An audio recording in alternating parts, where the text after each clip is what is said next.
Здравейте! Днес ще си поговорим за едно от най-големите, макар и често премълчавани, предизвикателства в грижата за близък – къпането.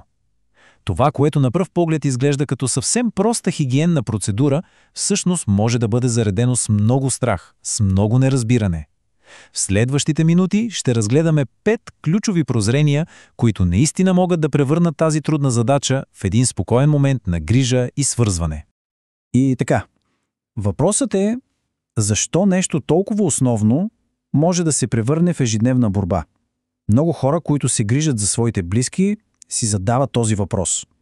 Оказва се, че отговорът не е в настояването, а в нещо друго. В промяната на нашата собствена гледна точка. Ето това е решаващата отправна точка. Когато осъзнаем, че преживяването на човека срещу нас е коренно различно от нашето, всичко се променя.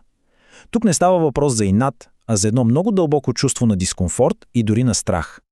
И така, първото нещо, което трябва да осъзнаем, е точно тази неизказана страна на къпането. Нека се опитаме да разберем защо банята, която за нас е място за релакс, за тях може да се превърне в нещо наистина плашещо. Хайде да си го представим за момент. Ехото от течащата вода, което може да звучи оглушително. Студеният въздух върху кожата, хлъзгавите повърхности навсякъде и онова усещане за пълна уязвимост без дрехи. За човек с когнитивни затруднения това не е просто познатата баня, а едно непознато и дори заплашително място. Голяма част от страха идва не от самата вода, а точно от тази несигурност. И това ни води до второто важно нещо – да се фокусираме върху чувствата, а не просто върху хигиената. Трябва да се научим, така да се каже, да превеждаме поведението, защото съпротивата почти никога не е това, което изглежда на пръв поглед. Толкова е лесно, нали, да приемем едно не като инат или като неподчинение. Но какво ако това не всъщност означава нещо съвсем различно?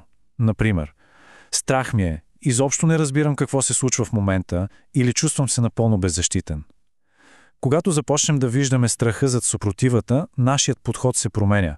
От налагане към успокояване. И тук става интересно. Отвъд простото почистване, къпането всъщност има и терапевтични цели. То може да бъде начин за успокоение, за стимулиране на кръвообращението, а също така и важен момент, в който може да се провери състоянието на кожата за ранички или обриви. Смяната на фокуса от трябва да е чисто към трябва да се чувства добре е просто революционна. Третото нещо, което е добре да знаем, е, че може би е време да преосмислим самата рутина. Нашите представи за това колко често трябва да се къпе един човек може да се окажат напълно погрешни. Да, точно така. Ежедневното къпане не само, че често не е необходимо, но може да бъде и контрапродуктивно. То причинява излишен стрес, а и може да изсуши чувствителната кожа. Оказва се, че намаляването на честотата на пълните бани може драстично да намали напрежението и за двете страни.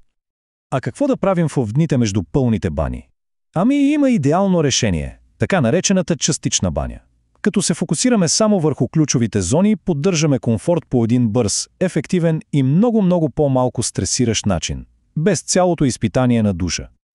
Рутината е абсолютно ключова, но тя трябва да е съобразена с човека, за когото се грижим, а не с нашия график. Някои хора са по-спокойни сутрин, други след обед. Намирането на този златен час и придържането към него може да превърне къпането от битка в един предвидим и спокоен ритуал. Четвърто – инструментите. Не е нужно да се справяме с голи ръце. Повярвайте, съществуват много помощници, които правят процеса по-безопасен и по-комфортен за всички. И тук не говорим за лукс, а за чиста необходимост. Стола за душ, например, премахва страхът от падане. Ръчният душ дава контрол и е много по-малко плашещ от силната струя, която идва отгоре. А нехлъзгащите се постелки са просто задължителни. Искам да наблегна на това, защото е много важно. Целта не е да се постигне някакво перфектно къпане по въображаем стандарт. Целта е къпането да бъде спокойно и безопасно. Всяко помощно средство, което ни доближава до тази цел, е интелигентен избор, а не признак на слабост. Освен средствата за безопасност, можем да превърнем банята и в терапия. Ето няколко прости примера за лечебни вани. Овесените ядки са чудесни за суха и раздразнена кожа. Соленият разтвор или содата бикарбонат пък имат охлаждащ и успокояващ ефект. Това са простички начини да добавим допълнителна грижа и комфорт. Понякога, разбира се, дори частичната баня може да е твърде много. В такива случаи хладката гъбена баня е един много нежен метод. Ключовите думи тук са топлина, уединение и бавно темпо.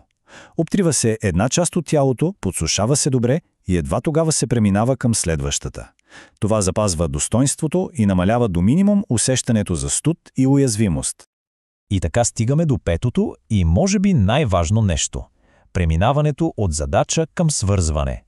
Всички тези техники и промени в нагласата всъщност водят до една единствена крайна цел. Този цитат казва всичко, нали? Пътят на човек, който се грижи за друг, често е изпълнен с съмнение и вина. Но знанието, че не си сам в тази борба и че има по-добри начини, е наистина освобождаващо. В крайна сметка, когато променим подхода си, къпането престава да бъде просто една задача от списъка, която трябва да се отметне.